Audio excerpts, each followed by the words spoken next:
오늘 들려드릴 이야기는 강원도에 사시는 정숙 씨 손녀분이 보내주신 할머니의 실화입니다. 70세 이정숙 씨는 30년간 운영하던 작은 식당을 접고 혼자 사시고 계셨는데요. 어느 가을날 뒷창고를 정리하다가 운명을 바꿀 편지 뭉치를 발견하게 됩니다. 정숙 씨가 낡은 상자를 들어 올리는데 밑바닥이 떨어져 나갔어요. 그 안에서 누렇게 바랜 편지들이 우수수 쏟아졌죠. 정숙 씨는 무릎을 꿇고 편지들을 하나씩 주워 모았습니다. 첫 번째 편지를 펼치는 순간 심장이 쿵쾅거렸어요. 어떤 남자의 필체로 이런 글이 적혀 있었거든요. 정수가 언젠가 다시 만나면 빚을 꼭 갚겠다. 내가 그때 하지 못한 일들을 반드시 해내겠다. 정숙 씨는 손이 떨렸습니다. 이 글씨체를 기억하고 있었거든요. 50년 전 첫사랑이었던 최명호 씨의 글씨였어요. 편지 말미에는 광산 사고 유가족 보상금에 대한 내용도 적혀 있었습니다. 정숙 씨는 바닥에 주저앉아 편지를 품에 안았어요. 20대 때 남편을 광산 사고로 잃고 홀로 아들을 키우며 살았던 그 시절이 주마등처럼 스쳐갔습니다. 명호 씨와는 집안 반대로 어쩔 수 없이 헤어졌지만 마음 한구석에는 늘 그리움이 남아 있었어요. 빚을 갚겠다니 도대체 무슨 빚을 말하는 거야? 정숙 씨는 혼잣말을 중얼거렸습니다. 명호 씨에게 돈을 빌려준 기억은 없었거든요. 오히려 헤어질 때 명호 씨가 뭔가 미안해하는 표정이었는데 그때는 무슨 뜻인지 몰랐어요. 편지를 다시 읽어보니 더 궁금해졌습니다. 광산 사고와 보상금 이야기가 나오는데 도대체 명호 씨가 그 일과 무슨 관련이 있는 건지 알 수가 없었어요. 정숙 씨는 편지를 고이 접어서 가슴팍에 넣었습니다. 마음 한구석이 뜨거워졌어요. 저녁이 되어 혼자 밥을 먹는데도 계속 편지 생각만 났습니다. 명호 씨는 지금 어디서 뭘 하고 살까요? 건강하긴 할까요? 정숙 씨는 창문 너머 어둠을 바라보며 깊은 한숨을 쉬었어요. 50년 만에 다시 떠오른 첫사랑의 기억이 마음을 어지럽혔습니다. 밤늦게 잠자리에 들어서도 잠이 오지 않았어요. 편지 속 빚을 갚겠다는 말이 계속 맴돌았습니다. 돈일까요? 아니면 다른 무엇일까요? 정숙 씨는 베개의 얼굴을 파묻고 생각했어요. 내일 아침이 되면 이 편지를 어떻게 해야 할지 결정해야겠다고요. 창밖으로 가을 바람이 쌀쌀하게 불어왔습니다. 정숙 씨는 이불을 끌어당기며 명호 씨의 얼굴을 떠올렸어요. 젊은 시절 그 순박하고 진실한 눈빛을 말이에요. 50년이 지났지만 여전히 선명하게 기억나는 얼굴이었습니다. 편지를 발견한 지 일주일 후 서울에서 아들 철호 씨 부부가 내려왔어요. 정숙 씨 손녀분에 따르면 이때부터 가족 간의 미묘한 갈등이 시작됐다고 합니다.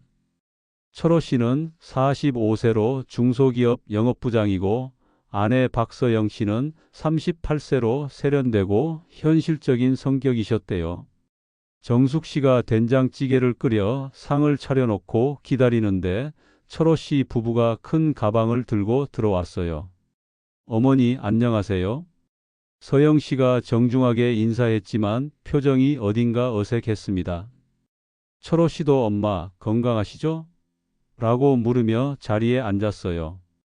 밥을 먹는 동안 서영 씨가 슬쩍 말을 꺼냈습니다. 어머님, 이 집이 너무 크고 관리하기 힘드시죠? 혼자 사시기엔 부담스러우실 텐데요.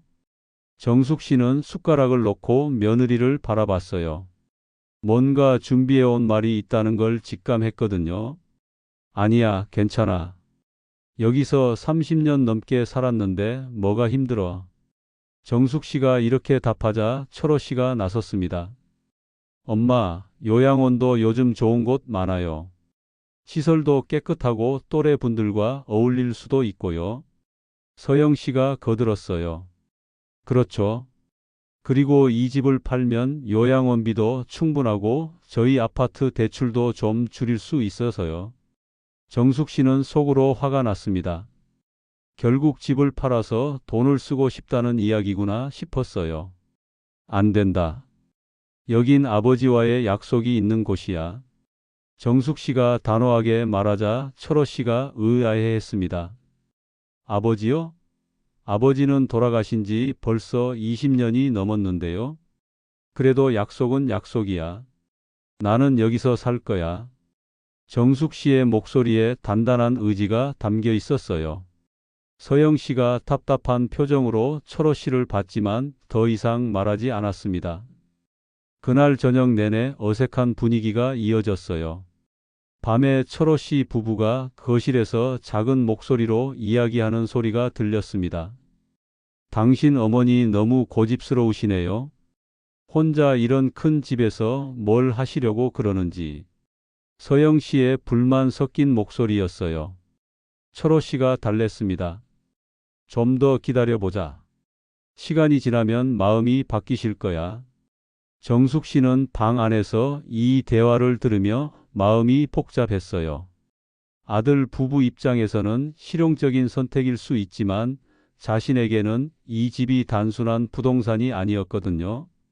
남편과 함께 살았던 추억도 있고 무엇보다 명호 씨와의 약속을 떠올리게 하는 곳이었어요. 가슴팍에서 편지를 꺼내어 다시 읽어봤습니다. 언젠가 다시 만나면 빚을 꼭 갚겠다.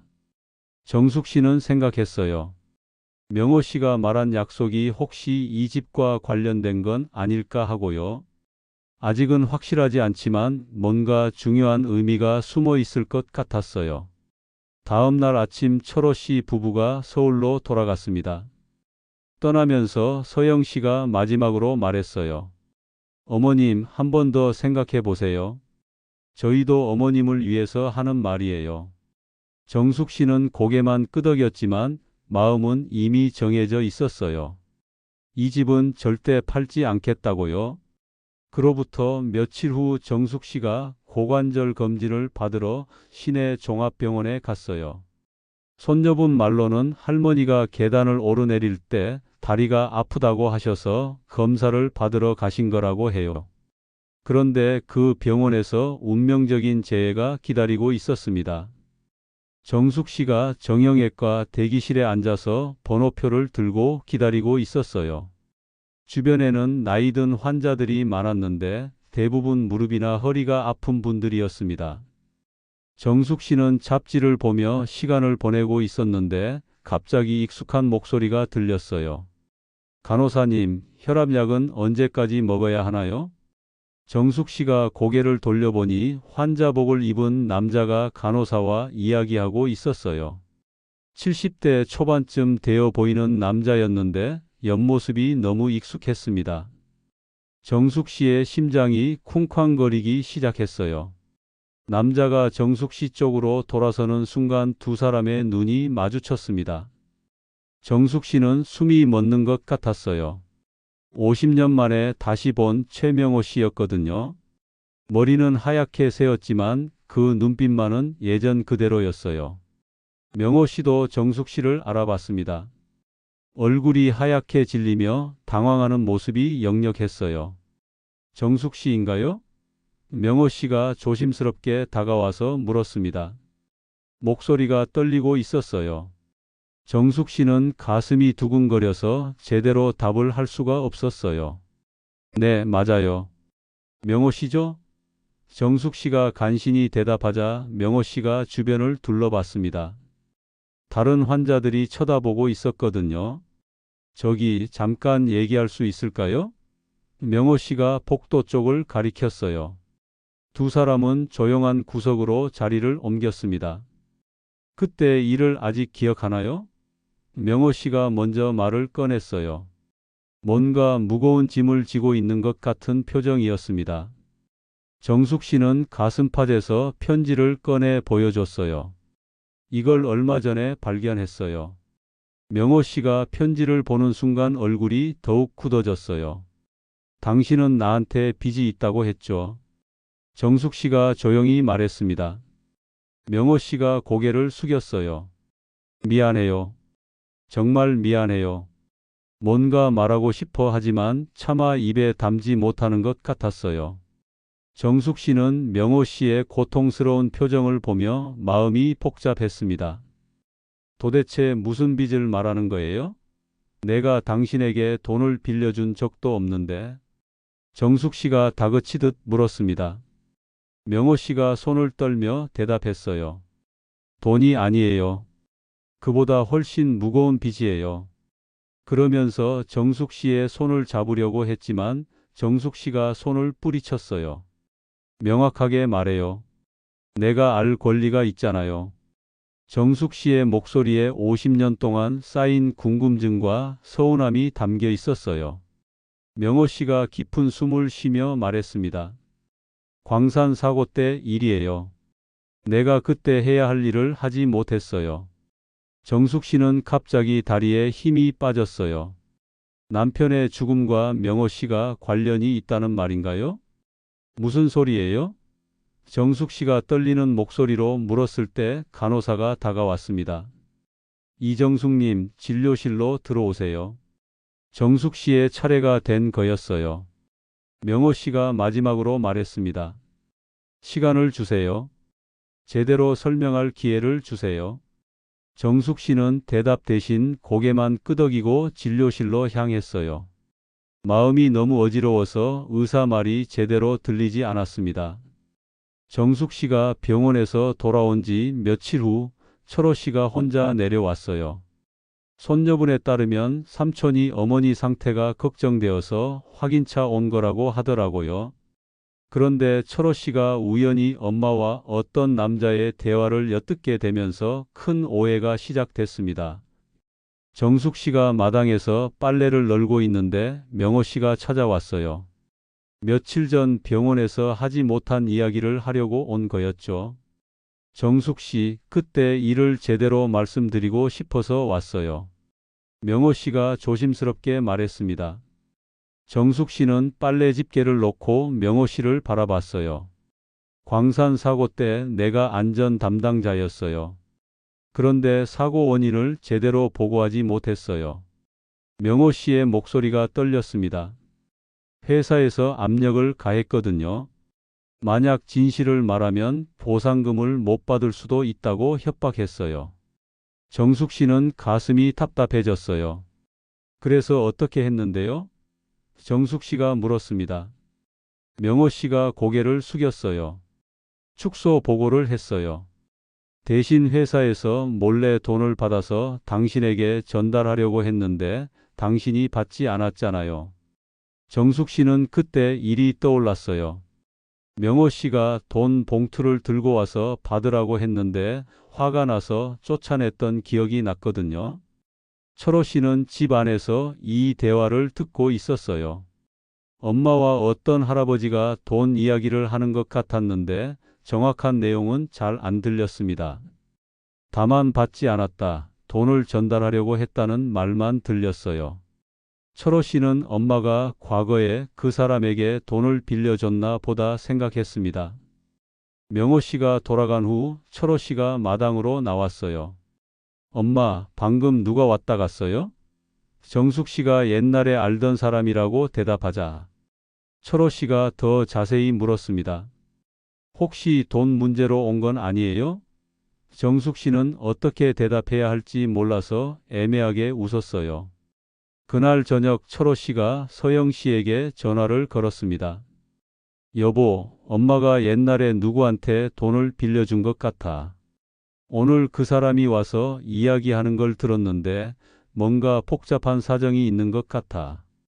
서영 씨가 관심을 보였어요. 얼마나 큰 돈인데요? 잘 모르겠어. 하지만 상당한 금액인 것 같아. 그 사람이 못 받았다고 하는 걸 보니까. 철호 씨가 추측으로 말하자 서영 씨가 흥미로워했어요. 그럼 그 돈 받으면 어머님도 좋고 우리도 도움이 되겠네요. 한번 알아보세요. 다음 날 철호 씨가 정숙 씨에게 넌지시 물어봤습니다.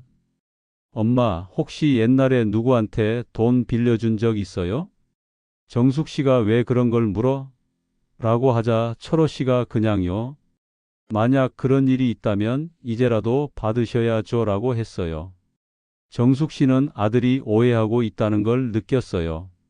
하지만 명호 씨와의 복잡한 사정을 설명하기가 어려웠습니다. 그런 건 아니야. 신경 쓰지 마라. 정숙 씨가 이렇게 말했지만 철호 씨는 이미 확신하고 있었어요. 엄마가 숨기고 있는 게 분명하다고 생각했거든요. 서영 씨가 다시 전화를 걸어서 재촉했습니다. 당신 어머니 너무 순진하신 것 같아요. 돈을 빌려줬으면 이자라도 받아야 하는 거 아니에요? 한번 제대로 따져보세요. 철호 씨도 점점 그런 생각이 들었어요. 엄마가 너무 착하게만 살려고 하신다고 생각했거든요. 그날 밤 정숙 씨는 잠이 오지 않았어요. 아들이 자꾸 돈 이야기를 꺼내는데 명호 씨가 말한 빚은 돈이 아니었거든요. 훨씬 무거운 마음의 빚이었어요. 하지만 이걸 어떻게 설명해야 할지 막막했습니다. 며칠 후 명호 씨가 다시 정숙 씨를 찾아왔어요. 손녀분 말로는 할아버지가 진실을 제대로 털어놓으려고 용기를 냈다고 하더라고요. 이번에는 정숙 씨도 모든 걸 들을 준비가 되어 있었어요. 두 사람은 집 뒤편 정자에 앉아서 이야기를 시작했습니다. 정숙 씨, 그때 일을 차근차근 설명해 드릴게요. 명호 씨가 깊은 숨을 쉬며 시작했어요. 당신 남편분이 돌아가신 그 광산 사고 말이에요. 나는 그때 안전관리 책임자였어요. 사고 전날 장비 점검을 제대로 했어야 했는데 회사에서 시간이 없다고 다음 날로 미루라고 했거든요. 정숙 씨는 가슴이 뛰기 시작했어요. 남편의 죽음에 대한 새로운 사실을 듣게 되는 거잖아요. 그래서요? 정숙 씨가 조심스럽게 물었습니다. 명호 씨가 주먹을 꽉 쥐며 계속 말했어요. 결국 그 장비 때문에 사고가 났어요. 미리 점검했으면 막을 수 있었던 사고였어요. 그러니까 당신이 제대로 점검했으면 우리 남편이 죽지 않았을 수도 있다는 말이에요? 정숙 씨의 목소리가 떨렸습니다. 명호 씨가 고개를 끄덕였어요. 그래요. 그게 내가 평생 안고 살아온 죄책감이에요. 정숙 씨는 한동안 말을 할 수 없었어요. 명호 씨가 계속 설명했습니다. 사고 후에 회사에서 진상조사를 했는데 압력을 가했어요. 만약 장비 결함을 인정하면 회사가 큰 손해를 볼 거라고 했죠. 그 대신 유족들에게 보상금을 더 주지 않겠다고 협박했어요. 정숙 씨는 그때의 상황이 떠올랐어요. 그래서 어떻게 했는데요? 정숙 씨가 물었을 때 명호 씨가 고개를 숙였어요. 축소 보고를 했어요. 장비 결함이 아니라 작업자 부주의로 처리했어요. 당신 남편분을 포함해서 다른 희생자들까지도요. 정숙 씨는 화가 치밀어 올랐어요. 하지만 명호 씨의 괴로워하는 모습을 보니 더 이상 화를 낼 수가 없었어요. 대신 내가 회사로부터 받은 돈이 있어요. 입막음용으로 준 거였죠. 그 돈을 당신에게 전달하려고 했는데 당신이 받지 않았잖아요. 명호 씨가 말했습니다. 정숙 씨는 그때 일이 생생하게 기억났어요. 명호 씨가 돈 봉투를 들고 와서 사정이 있으니 받으라고 했는데 화가 나서 쫓아냈던 거예요. 나는 그때 당신이 동정해서 주는 줄 알았어요. 그래서 자존심이 상해서 안 받았던 거예요. 정숙 씨가 말하자 명호 씨가 눈물을 글썽였어요. 미안해요. 제대로 설명했어야 했는데 그럴 용기가 없었어요. 두 사람 사이에 무거운 침묵이 흘렀어요. 그럼 당신이 말한 빚이라는 게 그거였구나. 정숙 씨가 중얼거렸습니다. 명호 씨가 고개를 끄덕였어요. 돈으로 갚을 수 있는 빚이 아니에요. 내가 평생 짊어지고 살아야 할 죄예요. 정숙 씨는 복잡한 심정이었어요. 화가 나면서도 명호 씨가 50년 동안 이런 고통을 안고 살았다니 안쓰럽기도 했거든요. 그래서 편지에 다시 만나면 빚을 갚겠다고 쓴 거예요? 정숙 씨가 물었습니다. 명호 씨가 내라고 대답했어요. 하지만 어떻게 갚아야 할지 모르겠어요. 이미 돌이킬 수 없는 일이잖아요. 정숙 씨는 명호 씨의 절망적인 표정을 보며 마음이 아팠어요. 바람이 불어와 두 사람의 머리를 스쳤습니다. 정숙 씨는 하늘을 올려다보며 생각했어요. 남편이 저 하늘에서 이 모든 걸 지켜보고 있을까 하고요. 명호 씨의 진실을 들으니 오히려 마음이 조금 편해졌어요. 50년 동안 품었던 의문이 풀렸거든요. 며칠 후 명호 씨가 또다시 정숙 씨를 찾아왔어요. 손녀분 말로는 할아버지가 뭔가 결심을 단단히 하고 온 것 같았다고 해요. 이번에는 손에 통장을 들고 있었거든요. 정숙 씨는 대문 앞에서 명호 씨를 맞으며 무슨 일인지 궁금했어요. 정숙 씨, 이제라도 받아달라고요. 명호 씨가 통장을 내밀었습니다. 그동안 그 돈을 이자까지 붙여서 모아두었어요. 50년 동안 한 번도 건드리지 않았어요. 정숙 씨는 통장을 받아보니 상당한 금액이 적혀 있었어요. 하지만 고개를 저었습니다. 이건 받을 수 없어요. 정숙 씨가 통장을 다시 밀어냈어요. 명호 씨가 당황했습니다. 왜요? 이건 당신 몫이에요. 당신 남편분 때문에 받은 돈이니까요. 정숙 씨가 명호 씨를 똑바로 쳐다보며 말했어요. 당신이 그때 대신 약속한 거 아직 안 지켰잖아요. 명호 씨가 의아해했어요. 무슨 약속 말이에요? 정숙 씨가 천천히 말했습니다. 우리 남편이 죽기 전에 자주 했던 말이 있어요. 남은 생을 후회 없이 살겠다고 했거든요. 당신이 그 약속을 대신 지켜야 해요. 명호 씨는 정숙 씨의 말을 이해하지 못하겠다는 표정이었어요. 정숙 씨 남편분은 젊은 나이에 세상을 떠났지만 후회 없이 살려고 노력했어요. 가족을 사랑하고 열심히 일하고 남을 도우며 살았죠. 그런데 당신은 어떻게 살았어요? 정숙 씨의 목소리에 진정성이 담겨 있었어요. 명호 씨가 고개를 숙였습니다. 나는 50년 동안 죄책감에 시달리며 살았어요. 행복해질 자격이 없다고 생각하며 살았고요. 명호 씨가 떨리는 목소리로 대답했어요. 정숙 씨가 한숨을 쉬었습니다. 그게 바로 문제예요. 당신은 그 약속을 지키지 않은 거예요. 정숙 씨가 계속 설명했어요. 남은 생을 후회 없이 산다는 건 과거에 얽매여 사는 게 아니라 지금을 충실하게 사는 거예요. 다른 사람을 도우며 의미 있게 사는 거라고요. 당신은 그걸 하지 못했잖아요. 명호 씨는 정숙 씨의 말에 큰 충격을 받았어요. 그럼 어떻게 해야 해요? 명호 씨가 간절한 표정으로 물었습니다. 정숙 씨가 멀리 산을 바라보며 말했어요. 진정한 사죄부터 하세요.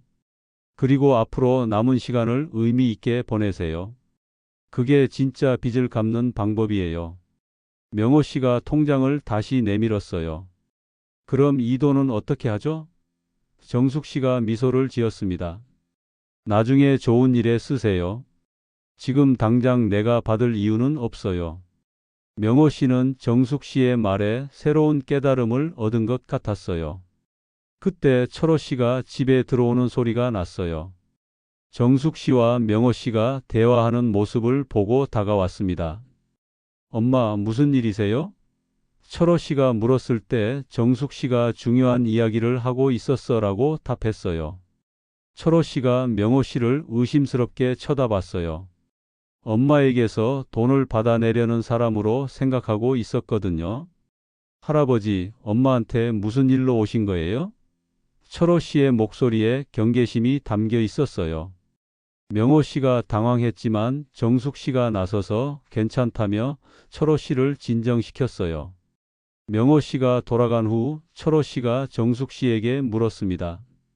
엄마, 정말 그 할아버지한테 돈을 빌려준 거 맞아요? 정숙 씨가 그런 게 아니야 라고 했지만 철호 씨는 여전히 의심스러워 했어요. 뭔가 복잡한 사정이 있다는 건 알겠지만 정확히 뭔지 알 수가 없었거든요. 그날 밤 정숙 씨는 남편 사진을 바라보며 생각했어요. 여보, 명호 씨가 진짜 뉘우치고 있어요. 이제 용서해줘야 할 때가 온 것 같아요. 하지만 그냥 용서하는 게 아니라 제대로 된 사죄를 받아야겠어요. 일주일 후 정숙 씨가 명호 씨에게 전화를 걸었어요. 손녀분 말로는 할머니가 뭔가 중요한 결심을 하신 것 같았다고 해요. 명호 씨, 나와 함께 갈 곳이 있어요. 내일 오전에 집으로 오세요. 정숙 씨의 목소리에는 단호함이 담겨 있었어요. 다음 날 명호 씨가 정숙 씨 집에 왔을 때 철호 씨도 함께 있었어요. 서영 씨까지 와 있어서 명호 씨는 당황했습니다. 오늘 우리가 함께 가야 할 곳이 있어요. 정숙 씨가 말하자 철호 씨가 어디 가시는데요? 라고 물었어요.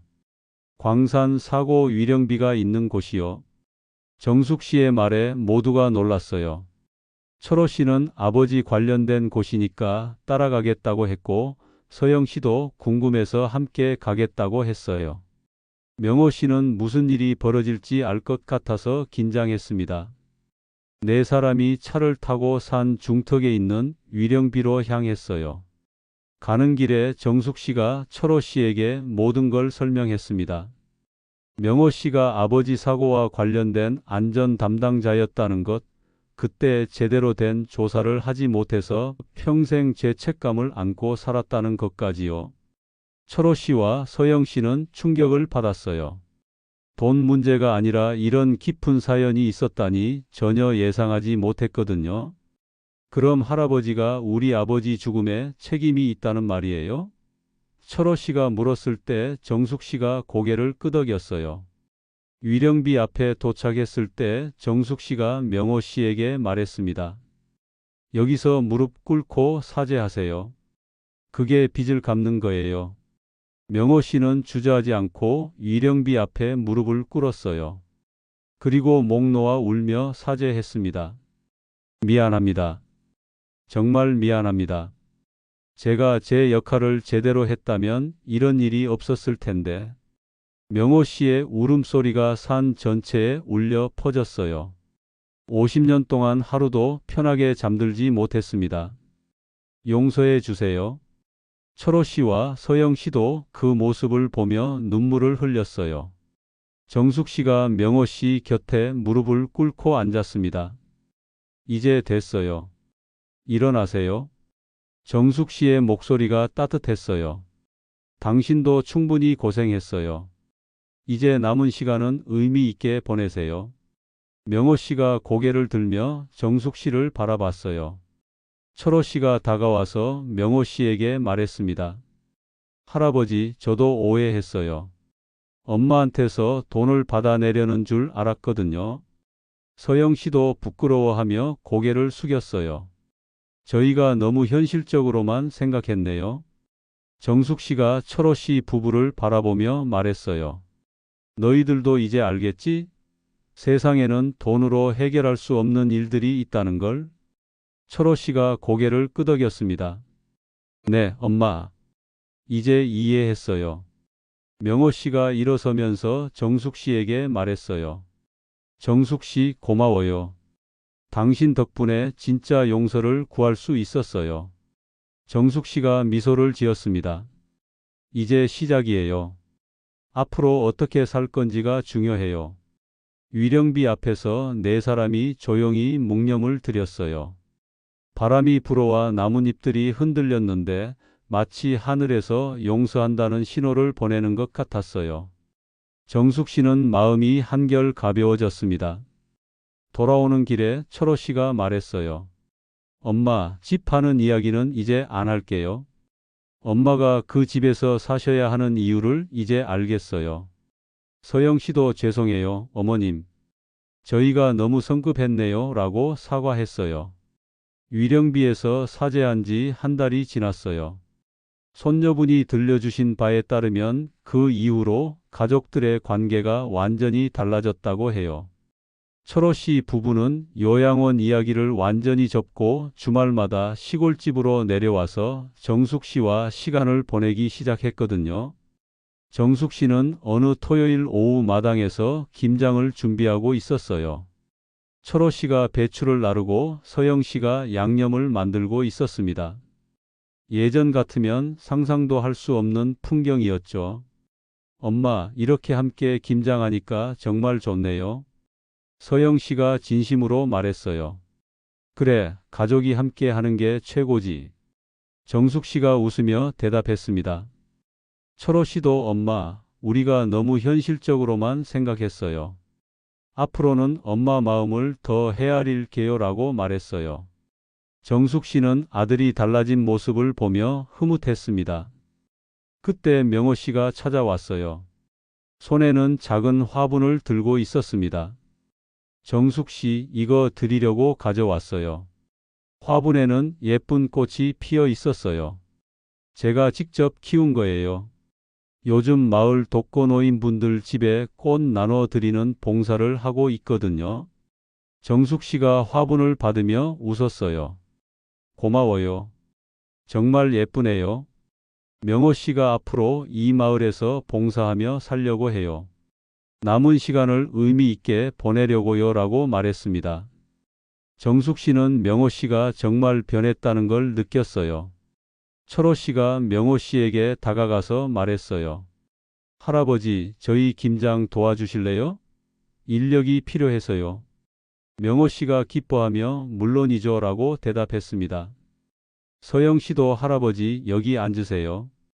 양념 만드는 법 알려드릴게요 라고 친근하게 말했어요.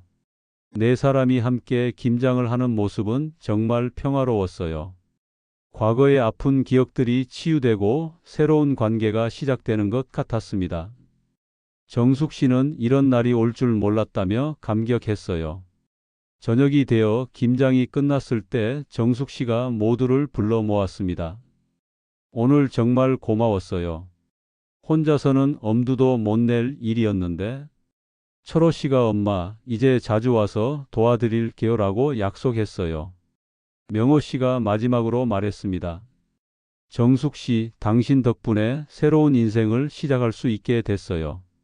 평생 고마워할게요. 정숙 씨가 우리 모두 행복하게 살아요. 그게 가장 중요한 거니까요 라고 답했어요. 해가 저물어 가는 들판에서 정숙 씨와 명호 씨가 나란히 서서 노을을 바라봤어요. 50년 만에 다시 만나 서로를 용서하고 이해하게 된 두 사람. 정숙 씨가 조용히 말했습니다. 이제 정말 후회 없이 살 수 있을 것 같아요.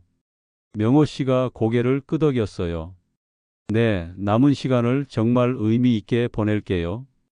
두 사람의 얼굴에 평온한 미소가 떠올랐습니다. 멀리서 철호 씨 부부가 그 모습을 바라보며 흐뭇해했어요. 손녀분은 사연을 마무리하며 이렇게 말씀하셨어요. 할머니는 이제 정말 행복하게 지내세요.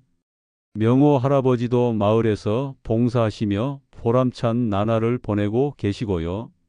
저희 가족도 예전보다 훨씬 가까워졌어요. 할머니가 보여주신 용서와 지혜 덕분에 모든 게 달라졌습니다. 여러분, 이것이 정숙 씨 손녀분이 들려주신 따뜻한 실화였습니다. 돈으로 갚을 수 없는 마음의 빚, 그리고 진정한 용서가 무엇인지 보여준 감동적인 이야기였어요.